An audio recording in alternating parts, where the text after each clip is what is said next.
So today we're talking about parallel walking. We have Zuko and we have Nessie, and this is a skill that I think is really helpful for integrating new dogs into your pack.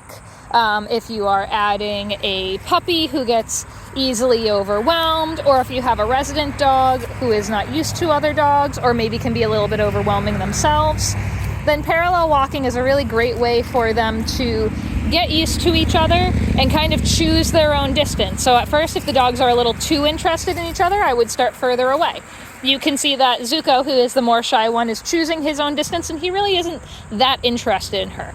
This is how I would prefer to have dogs meet. If you're traveling with a friend and your dogs are going to be hanging out, this is how I would generally do their first interaction. I don't want to force Zuko. I don't want to force nose to nose. I don't want to go, Nessie, come here, and force them to do nose to nose, which is what we tend to do to most of our dogs. But that is much more likely to make a lot of dogs feel uncomfortable. Nose to nose is very confrontational for dogs.